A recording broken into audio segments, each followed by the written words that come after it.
ఓం శ్రీమాత్రే నమః. Welcome to my channel. ఈరోజు దశమి రాత్రి కాలమున విష్ణు పూజ శ్రేయోదాయకం. 10వ అధ్యాయము అజామిలుని గత జన్మ వృత్తాంతం. జనక మహారాజు వశిష్ఠుల వారిని చూచి, మునీంద్ర, ఈ అజామిలుడు ఎవరు? వీడేమి పాపాలు చేశాడు? ఎందుకు చేశాడు? యమభటులు ఎట్లు వెళ్ళిపోయారు? తన ప్రభువైన యమధర్మరాజుకు ఏమని సమాధానం చెప్పారు? ఆ విషయాలన్నీ వినాలన్న కుతూహలంగా ఉంది కనుక దయతో వాటిని వివరించమని అన్నాడు. జనకుని సందేహాలు విన్న వశిష్ఠుల వారు అజామిలుని పూర్వజన్మ వృత్తాంతమును వివరించసాగారు. ఓ మహారాజా, విష్ణుదూతల మాటలు విన్న యమభటులు యముని వద్దకు వెళ్ళి జరిగిన వృత్తాంతమును అంతా చెప్పారు. మహాప్రభు, మహాపాపాత్ముడు, దురాచారపరుడు, నిత్యకర్మలు చేయని వాడైన అజామిలుని వైకుంఠమునకు విష్ణుదూతలు తీసుకొని వెళ్ళిపోయారు. వాడిని తీసుకువచ్చే శక్తి సామర్థ్యాలు లేక తిరిగి వచ్చాము అని భయపడుతూ చెప్పారు. ఆ మాటలను విన్న యమధర్మరాజుకు కోపం హద్దులు దాటింది. ఇంతలో యమధర్మరాజు అలా జరుగుటకు గల కారణం దివ్య దృష్టితో చూసి యథార్థాన్ని గ్రహించి శాంత మనస్సుడై, దుర్మార్గుడైన అజామిలుడు మరణకాలాన హరినామస్మరణ చేయటం వలన విష్ణుదూతలు వాడిని వైకుంఠానికి తీసుకొని వెళ్ళిపోయారు. మరణకాలంలో ఎంతటి పాపాత్ముడైనప్పటికీ తన నామాన్ని ఉచ్చరించినట్లయితే వారి పాపాలు శ్రీ మహావిష్ణు భగవానుడు హరించి తన వద్దకు చేర్చుకుంటాడు. ఎవరు భక్తితో నిత్యుడైన శ్రీమన్నారాయణుని ధ్యానిస్తారో వాడు జీవన్ముక్తుడు అవుతాడు. నోరు విప్పి భగవన్నామాన్ని పలికితే చాలు, అగ్నిహోత్రుడు వలె అన్ని పాపాలు బూడిద చేస్తాడు. మహారాజా, అజామిలుని పూర్వజన్మ వృత్తాంతమును వివరిస్తాను, విను అని వశిష్ఠుల వారు చెప్పడం మొదలుపెట్టారు. అజామిలుడు పూర్వజన్మలో సౌరాష్ట్రంలోని ఒక బ్రాహ్మణ కుటుంబంలో పుట్టి పెరిగి పెద్దవాడై ఒక శివాలయానికి పూజారి అయ్యాడు. ఆ ఆలయంలో వస్తు సామగ్రినన్నింటినీ అపహరించుచూ ఉండేవాడు. స్నానం, సంధ్య మాని ఆచారాలు వదిలి ఆయుధాన్ని పట్టుకొని తిరుగుతూ ఉండేవాడు. స్వామికి పూజ చేసే వేళ ఒక్క మంత్రమైనా పలికేవాడు కాదు. పూజ ఏ విధంగా చేయాలో కూడా వాడికి తెలియదు.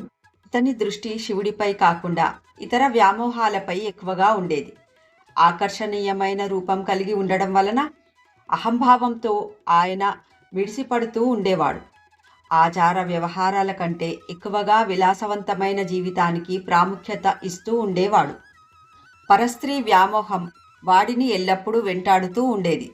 ఇక అదే ఊళ్ళో ఒక పేద బ్రాహ్మణుడు ఉండేవాడు. ఆయనకి పూట గడవడమే కష్టంగా ఉండేది. ఎంతో భారంగా ఆయన రోజులు గడుపుతూ ఉండేవాడు.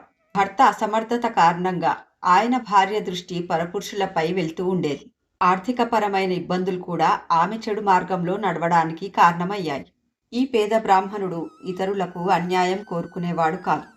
అతడు గ్రామాలు, పల్లెలు, పట్టణాలు మొదలగు చోట్ల భిక్షాటన చేస్తూ భార్యను పోషించుకుంటూ ఉండేవాడు. ఒకనాడు భిక్షాటన పూర్తి గావించుకొని ఆకలితో ఇంటికి వచ్చి ఆ మూటను కింద పెట్టి, ఆకలి చంపుతోంది, గుక్కెడు మంచినీళ్ళివ్వమని భార్యను అడగగా, పరపురుషుల ఆలోచనలో ఉన్న ఆ ఇల్లాలు ఇంటి పనుల మీదున్న తొందర వలన, గర్వం వలన సమాధానం ఇవ్వదు. అసలే ఆకలిగా ఉన్న ఆ బ్రాహ్మణునికి విపరీతమైన కోపం వస్తుంది. దాంతో ఇద్దరి మధ్య గొడవ జరుగుతుంది.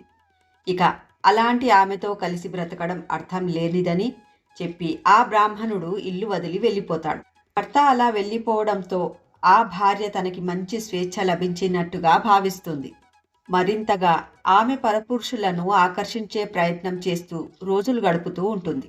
అలాంటి ఆమెకు అర్చకుడిగా పనిచేస్తున్న అజామిలుడు ఆకర్షిస్తాడు.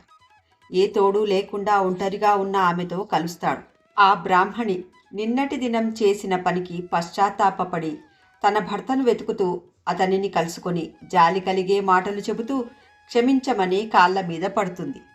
దయార్థ హృదయుడైన ఆ విప్రుడు ఆమెను మన్నించి తిరిగి ఇంటికి వచ్చి సుఖంగా కాలం గడుపుతారు. అయితే బ్రాహ్మణ పత్ని మరియు అజామిలుడు చేసిన పాపం మాత్రం వాళ్లను విడిచిపెట్టలేదు. బ్రాహ్మణుడు తాను చేసిన పాపానికి గాను ఈ జన్మలో ఆచార భ్రష్టుడైన అజామిలునిగా జన్మించాడు.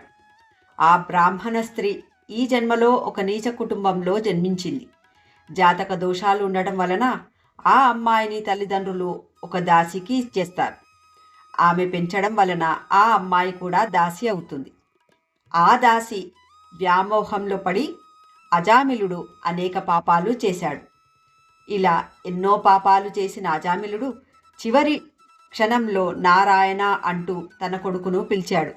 ఆ నామమే అజామిలుని కాపాడింది. ఇదే అజామిలుని గత జన్మ వృత్తాంతము.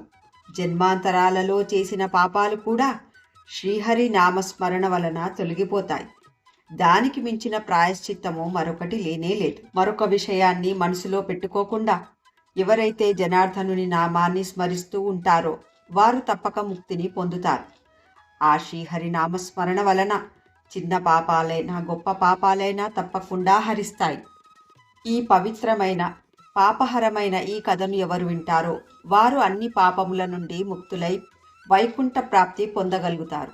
ఎవరు ఈ కథను వినే వాళ్లకు వినిపిస్తారో వారి పాపాలన్నీ తొలగిపోయి వైకుంఠమున శ్రీమన్నారాయణుని సన్నిధి ప్రాప్తిస్తుంది.